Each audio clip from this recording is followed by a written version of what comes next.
नमस्कार दोस्तों, स्वागत है आपका टॉपर्स एकेडमी में। अगर आप सीटेट की तैयारी कर रहे हैं तो ये वीडियो आपके लिए बहुत ज्यादा इंपॉर्टेंट है। आज हम नंबर थ्योरी के 20 most important previous year question को स्टेप बाय स्टेप सोल्व करेंगे और इन क्वेश्चन के माध्यम से हम factors, multiple, divisibility rule, HCF, LCM, prime numbers, number system के सारे जो कंसेप्ट हैं उसको आसानी से समझ पाएंगे और हम ये देखेंगे कि पेपर में इन क्वेश्चन को किस तरीके से पूछा जाता है। आप भी इसको मेरे साथ साथ सोल्व करने की कोशिश करें। तो चलिए बिना देर करते हुए हम शुरू करते हैं आज की क्लास।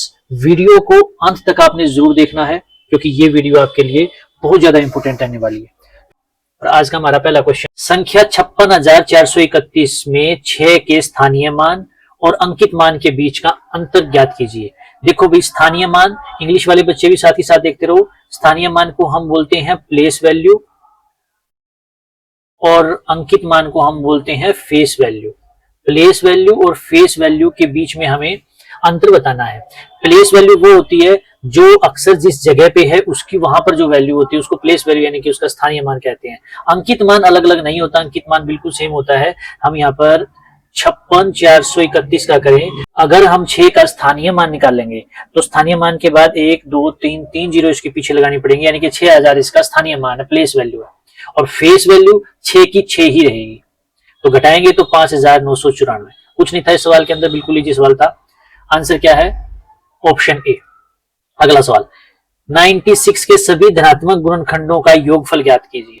धनात्मक गुणनखंडों का योगफल हमने कैसे किए थे? पिछली क्लास में हमने बहुत किया था ये। जिस बच्चे ने पिछली क्लास में नहीं किया है वो हमारी पिछली क्लास जरूर देखे। 2 से करेंगे इसको 24, 2 से करेंगे 12, 2 से करेंगे 6, 2 से फिर भाग करेंगे 3 और फिर 3 से करेंगे 1, यानी कि 2 की पावर कितनी आई है? 5। 2 की पावर 5 और 3 की पावर आई है 1। कैसे सोल्व करते थे हम इसको? 2 की पावर 0, 2 की पावर 1, 2 की पावर 2, 2 की पावर 3 और 2 की पावर 4, एक और है 2 की पावर 5।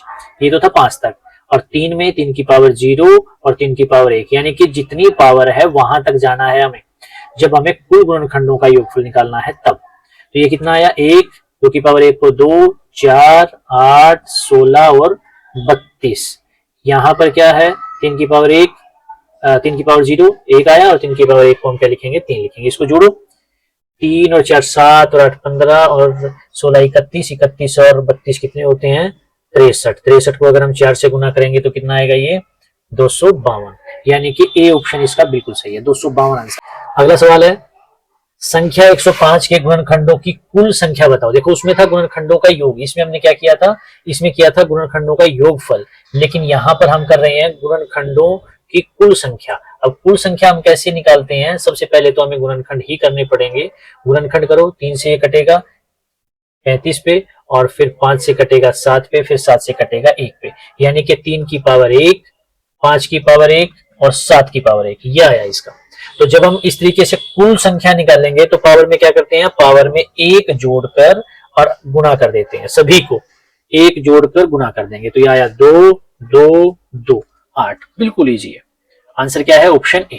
चलो अगला सवाल है, 603 multiply 28 is equal to 63 multiply 4 multiply dash. इसका हमें यहाँ बताना है कि यहाँ पर जो रिक्त स्थान है, जो ये फिलअप्स है, यहाँ पर क्या आएगा, इस खाली जगह पर क्या आएगा। तो देखो भाई, इसको हम ऐसे कर सकते हैं, 63 गुना 4 गुना और ये क्वेश्चन मार्क। एक तो ये बिल्कुल सिंपल है कि हम इसको 4 से काट दें 7 पे, 7 से काट दें इसको 9 पे और 9 से काट दें इसको 9 6 54 और 9 से 63, यानी कि सीधा सीधा इसकी वैल्यू कितनी आ गई? 67। एक तो ये इसका तरीका है, कोई ज्यादा इसमें अंतर नहीं है, 5 से 10 सेकंड का ही टाइम लगेगा, इतना भी नहीं लगने वाला। 10 सेकंड में बहुत ज्यादा, मैंने बोल दिया 5 सेकंड से ज्यादा समय इसमें नहीं लगेगा। एक तो ये तरीका था। एक था सीधा सीधा यूनिट डिजिट से ही हम इसको उड़ा दें, गुना 28 63 गुना 4 गुना डैश।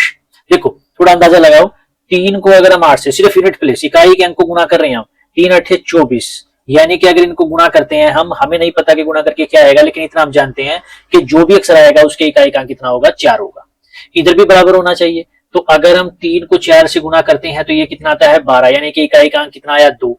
यहां पर कोई ऐसी संख्या होगी जिसके इकाई के अंक को जब 2 से गुणा कर देंगे तो इकाई का अंक कितना आएगा 4 आएगा। तो यहाँ क्या हो सकता है जिसको 2 से गुणा करके इकाई का अंक 4 आए, या तो उसका इकाई का अंक 2 होना चाहिए या 7 होना चाहिए, तभी तो 4 आएगा ना। 2 दूनी 4 और 7 दूनी 14, 4 तो तभी आ सकता है। तो या तो उसके इकाई के अंक की जगह 2 हो और या फिर कितना हो 7 हो। तो ऑप्शन को अगर हम देखें यहाँ पे इकाई का अंक कितना है 3 है, ये आंसर नहीं हो सकता। यहाँ पर 1 है, ये आंसर नहीं हो सकता। यहाँ 8 है, ये आंसर नहीं हो सकता। लेकिन यहाँ पर क्या है 7 है, ये आंसर हो सकता है। तो इस तरीके से भी हम इसका अंदाजा लगा सकते हैं, इसमें हमें करके देखने की भी जरूरत नहीं है। अगला सवाल है हमारा 100 के सभी गुणनखंडों का औसत क्या होगा। देखो भाई छोटा सा सवाल है, अगर पेपर में आ गया तो काम खराब कर देगा अगर आपको इसकी ठीक अप्रोच नहीं आती है। तो पहले गुणन देखो 100 के नंबर का औसत नहीं पूछा, गुणनखंडों का औसत पूछा है। तो गुणनखंडों का औसत निकालने के लिए गुणनखंडों का योग ऊपर होना चाहिए और गुणनखंडों की संख्या। एवरेज तो ऐसे ही निकलता है। औसत निकालने का तरीका क्या है, औसत निकालने का तरीका तो यही है।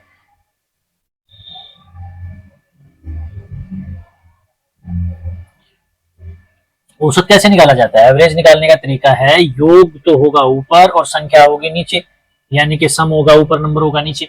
लेकिन किसका, गुणनखंडों का। अब हम पहले निकाल लेंगे योग। गुणनखंडों का योग कैसे निकालते हैं, 100 के अगर हम गुणनखंड करेंगे 100 तक की संख्याओं का हमें गुणनखंडों का योग निकालना है। तो पहले हमें क्या करना पड़ेगा, 100 तक के नंबर्स का पहले इसके गुणनखंड निकालो। 50 2 से करेंगे 25, फिर 5 से करेंगे 5 और 5 से करेंगे 1, यानी कि 100 का आया 2 की पावर 2 और 5 की पावर 2, ये आया।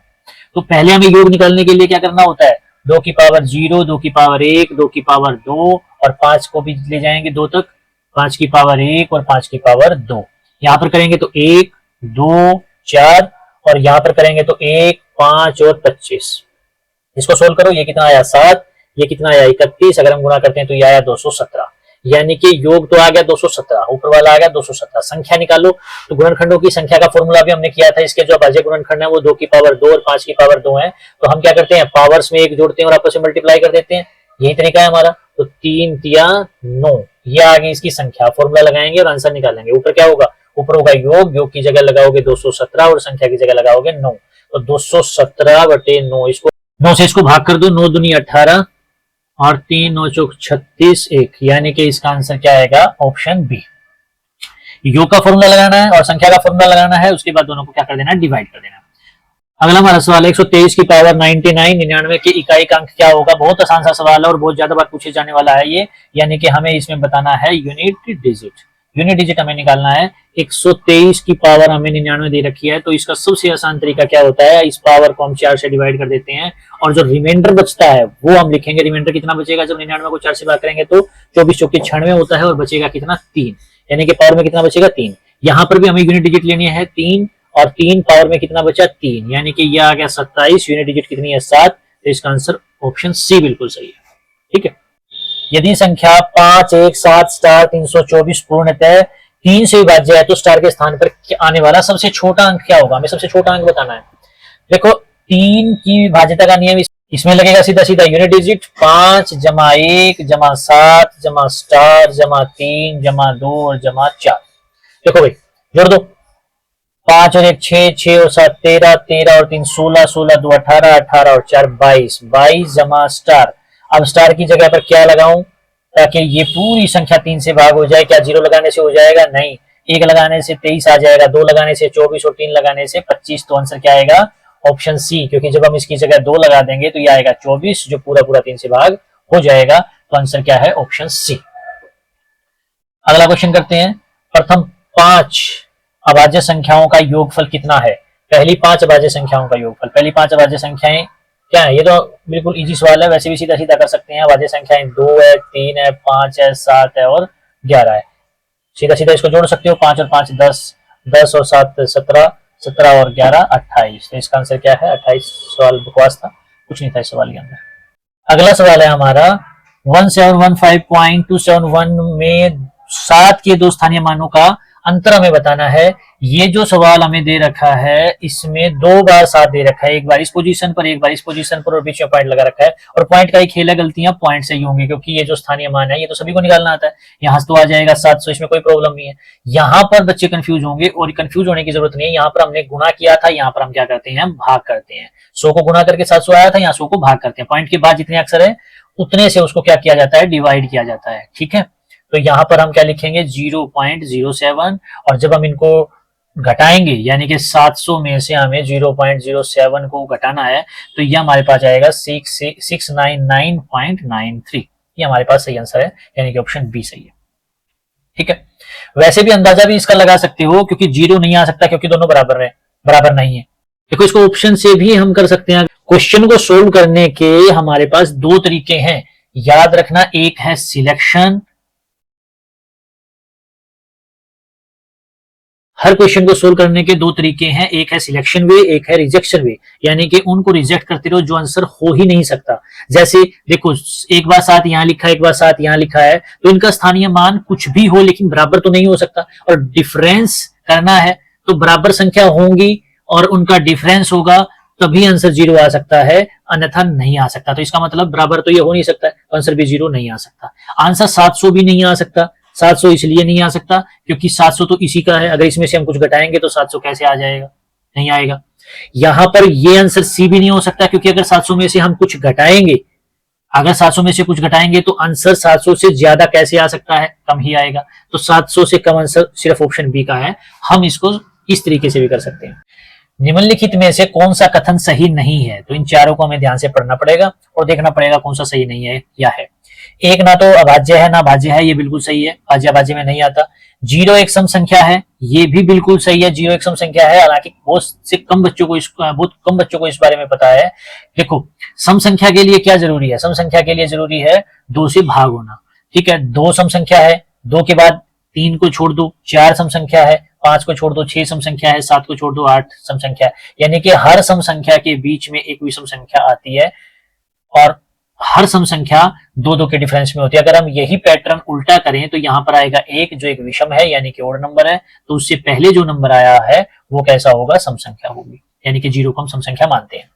2 सबसे छोटी अभाज्य संख्या है, ये भी बिल्कुल सही है। अभाज्य संख्याओं में एकमात्र सम संख्या कौन सी होती है, 2, और वही सबसे छोटी है, इससे छोटा कुछ नहीं है अभाज्य संख्याओं में। तो बच गया डी, सभी अभाज्य संख्याएं विषम होती हैं, ये गलत है क्योंकि एक संख्या ऐसी है जो अभाज्य है और विषम नहीं है, वो कौन सी है, 2 संख्या सम है और अभाज्य संख्या है। तो इस सिर्फ 2 के कारण ये डी जो है ये गलत है और हमें गलत ही बताना है, यानी कि ये हमारा बिल्कुल सही उत्तर है। ठीक है, अगला सवाल है हमारा, यदि a 3/5, b 7/9 और c 5/7 है तो इनका आरोही क्रम असेंडिंग ऑर्डर क्या होगा। देखो भाई, 3/5, 7/9 और 5/7 को हमें असेंडिंग ऑर्डर में लिखना है। कैसे लिखेंगे हम असेंडिंग ऑर्डर में, देखो पहले तो एक आसान है, अगर इसमें डिफरेंस कितने का है, 2 का, यहां पर भी डिफरेंस कितने का है, 2 का, यहां पर भी डिफरेंस कितने का है, 2 का। अगर ये डिफरेंस 2-2 का है और ये बराबर है तो बहुत आसान है, जिसका ऊपर वाला ये अंश यानी कि न्यूमरेटर जिसका छोटा है वही संख्या छोटी है, जिसका न्यूमरेटर बड़ा है वही संख्या बड़ी है। यानी कि अंश छोटा है तो संख्या छोटी है। सबसे छोटी संख्या है 3/5, उसके बाद आई 5/7 और उसके बाद आई 7/9। तो ये इसका सही क्रम है, यानी कि पहले में है ए और ये कौन सी थी, सी, और ये कौन सी है, बी। ये इसका सही क्रम है, पहले ए फिर सी फिर बी। ठीक है, ये शॉर्ट ट्रिक है, याद रखनी है आपने। अगर ये डिफरेंस बराबर है तो ही हम ये कर सकते हैं। चलिए, गुणनफल में इकाई का अंक बताना है, यूनिट डिजिट हमें बतानी है। यूनिट डिजिट कैसे बताएंगे, यूनिट डिजिट देखो, 2 में 18 यानी कि unit digit I 8, 8 3 24, unit digit I 4, 4 5 20, unit digit I 0। तो आंसर कितना होगा, 0। हमें मल्टीप्लाई करके देखने की जरूरत नहीं है, यूनिट डिजिट का मतलब इकाई का अंक देखते हुए चलना है बस। चलो अगला सवाल करते हैं। अगला सवाल है भाई, यदि 7 अंकीय संख्या, ये 7 अंक हमें दे रखे हैं, 9 से पूर्णतः विभाज्य है तो y का मान क्या होगा। चलो, 9 से पूर्णतः विभाज्य, जो 3 का नियम था वही 9 का नियम है। 5 4 3 2 y 1 और 7 क्या किया था, तो इसमें भी जो 3 का नियम था वही 9 का नियम है।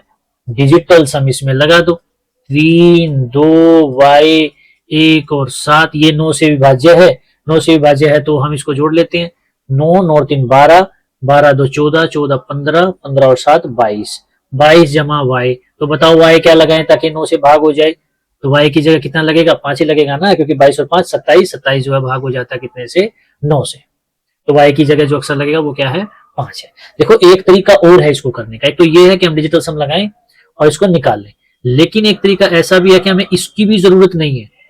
वो कैसे है, इन अंकों में से, इन नंबर में से जो अक्सर 9 बना रहा है उसको काट दो। जैसे 5 और 4 9 बना रहे हैं, काट देते हैं। 7 और 2 9 बना रहे हैं, काट देते हैं। तो y जमा 4, y जमा 4, तो यहां y की जगह क्या है ताकि संख्या 9 से भाग हो जाए, 5 ही आएगा ना, तभी तो 9 से भाग हो पाएगा। तो आंसर कितना है, बी। अगला सवाल, दो सहअभाज्य संख्याओं को प्राइम नंबर का गुणनफल 117 है, उनका लघुत्तम समापवर्तक क्या होगा। बहुत आसान और फॉर्मूला बेस्ड क्वेश्चन है। फॉर्मूला क्या है इसका, एलसीएम को अगर हम एचसीएफ से मल्टीप्लाई कर देते हैं तो नंबर का मल्टीप्लाई आ जाता है। क्या लिखे यहाँ पे, प्रोडक्ट, प्रोडक्ट ऑफ नंबर्स। ठीक है, अब यहां पर इसने कहा है कि सहअभाज्य संख्याएं यानी कि को प्राइम नंबर है, तो को प्राइम है तो एचसीएफ की जगह तो कितना आएगा, 1 आएगा। को प्राइम नंबर वो होता है जिसका एचसीएफ 1 हो। एलसीएम और प्रोडक्ट इसने बोला है कि गुणनफल कितना 117 है, तो एलसीएम भी कितना आ गया 117, कुछ नहीं था इसके अंदर। इस सवाल को हमें इतना लंबा चौड़ा पेपर में करने की जरूरत नहीं होगी। कंसेप्ट अगर हम आते हैं, हम यहाँ से देखेंगे सहअभाज्य है तो एचसीएफ को उड़ा देंगे, और यहाँ पर दे रखा है कि प्रोडक्ट 117 है तो एलसीएम 117 ही होगा। चलो, अंकों 5 0 8 2 का केवल एक बार उपयोग करके बनने वाली 4 अंकों की सबसे छोटी और सबसे बड़ी संख्या का अंतर बताओ। देखो भाई, सबसे बड़ी संख्या 8 से शुरू हो जाओ, 8 5 2 0, ये तो सबसे बड़ी बनेगी। सबसे छोटी क्या बनेगी, 0 नहीं लिखना आगे। यही गलती बच्चे करते हैं कि 0 आगे लिख देते हैं, 0 नहीं लिखनी आगे। इस तरीके से इसको घटाएंगे, जो आएगा वो हमारे पास क्या है, इसका आंसर है। तो अच्छे इसी में है, तो ये आंसर होगा। संख्या 9071 स्टार में स्टार के स्थान पर कौन सा अंक आना चाहिए ताकि संख्या 11 से पूर्णतः विभाज्य हो जाए। तो 11 से भाग करने का क्या नियम था, 11 से भाग करने का नियम था हमारा इवन और ऑड प्लेसेस, यानी कि जो सम स्थानों पर और जो विषम स्थानों पर है उनका अंतर। तो देखो ये विषम स्थानों की संख्याएं हैं 1, फिर तीसरे नंबर पे, फिर 5वें नंबर पे, यानी कि 9 7 और स्टार 16 जमा स्टार। ठीक है, और जो सम स्थानों पर है वो है 0 1 और 8, 0 1 और 8 यानी कि 9।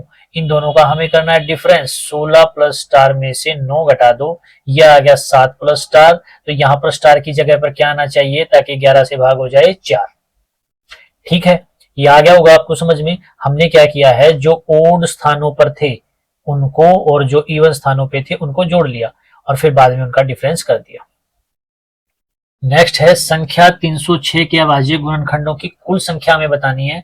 वही सवाल जो हम बार बार करते आ रहे हैं, 2 से करो, यह आ जाएगा 153, और फिर यह आएगा 3 पे 51, फिर 3 पे आएगा 17, और 17 पे आएगा 1, यानी कि 2 की पावर 1, 3 की पावर 2 और 17 की पावर 1। तो कुल संख्या कैसे निकालते हैं हम, गुणनखंडों की कुल संख्या पावर्स है ना, पावर्स में 1 जोड़कर मल्टीप्लाई करते हैं। तो 1 जमा 1 यहाँ पर है 2 + 1 1 + 1, यानी कि 2 3 और 2, इनको मल्टीप्लाई कर देंगे, यह आ जाएगा 12, यानी कि ऑप्शन बी बिल्कुल सही है। नेक्स्ट सवाल की तरफ चलते हैं। अगला सवाल है, 3 क्रमागत प्राकृतिक संख्याओं कंसेक्यूटिव नेचुरल नंबर्स का योग हमेशा किससे पूर्णतः विभाजित होता है। देखो 3 क्रमागत जो प्राकृतिक संख्याएं हैं उनका योग किससे, इनमें से किससे कटेगा। इस सवाल को करने के ट्रिक्स भी हैं और हम इसको वैसे भी नॉर्मल तरीके से कर सकते हैं। प्राकृतिक संख्याएं, कोई भी 3 प्राकृतिक संख्याएं लिख लो। मान लिया हमने छोटे नंबर ले लिए 3 2 3 और 4, तो ये कितना आएगा, 6 और 3 9। तो कितने से कर सकता है, 3 से कर सकता है इनमें से। ठीक है, और कोई संख्या ले लो, हमने ले लिया 3 4 और 5, तो 9 और 3 12, किससे कर सकता है, 3 से ही कटेगा। यानी कि 3 कंसेक्यूटिव नेचुरल नंबर किससे कर सकते हैं, 3 से कर सकते हैं। ठीक है, अगर रोमन संख्या पद्धति में हिंदू अरबी संख्या 98 को किस प्रकार लिखा जाता है। तो 98 क्योंकि 100 के करीब है तो हमें पता होना चाहिए कि हिंदू अरबी में 100 का क्या है, 100 लिखते हैं सी को, सी को 100 लिखा जाता है। तो सी देखो इसमें तो है ही नहीं सी, ये तो वैसे ही काट दो। मैंने आपको बताया था कि सिलेक्शन और रिजेक्शन साथ में चलने चाहिए। उसके बाद है 98, तो इसमें से सीधे सीधे हम 2 को नहीं घटा सकते, तो पहले हम इसमें से कितना घटाएंगे, 10 घटाएंगे। तो 10 कितना होता है x, और घटाने के लिए हम इसको इस साइड लेफ्ट साइड लिखते हैं। तो ये कितना हो गया, ये हो गया 90, और 90 में कितना जोड़ेंगे 98 होने के लिए, 8, और 8 क्या होता है, 8 को ऐसे लिखते हैं, यानी कि XC और ये 8, ये है हमारे पास सही उत्तर। अब है आज की वीडियो का आखिरी सवाल, 1 से 50 तक की संख्याओं को लिखने के लिए कुल कितने अंकों की आवश्यकता है। देखो भाई, 1 से 50 तक के लिखने के लिए हमें बताने हैं टोटल डिजिट कितने हैं। तो जब हम 1 से 9 लिखते हैं तो कितनी डिजिट की जरूरत पड़ती है, 9। जब हम 10 से 50 लिखते हैं तो कितनी डिजिट की जरूरत पड़ती है, 50 में से अगर हम 10 को घटा दें तो कितना आएगा, 40, और 10 और 50 दोनों ही काउंट होंगे, तो ये कितने हो गए, 41। लेकिन यहाँ पर डिजिट कितने हैं, 2 2 हैं। ये हो गया हमारे पास 82, 82 और 9 को जोड़ देते हैं, ये आ गया 91, यानी कि 91 डिजिट की जरूरत हमें पड़ेगी। तो दोस्तों, ये थे सीटेट नंबर थ्योरी के आज कुछ क्वेश्चन। अगर आपको वीडियो उपयोगी लगी तो लाइक करें, अपने दोस्तों के साथ शेयर करें, और चैनल को सब्सक्राइब करना बिल्कुल ना भूलें। कमेंट करके जरूर बताएं कि अगली वीडियो आपको किस टॉपिक पर चाहिए है। सीटेट 2026 की बेहतरीन तैयारी के लिए जुड़े रहिए हमारे टॉपर्स एकेडमी के साथ। मिलते हैं अगली वीडियो में और एक और इम्पोर्टेंट टॉपिक और शानदार क्वेश्चंस के साथ। तब तक के लिए पढ़ते रहिए, बढ़ते रहिए। धन्यवाद, जय हिंद।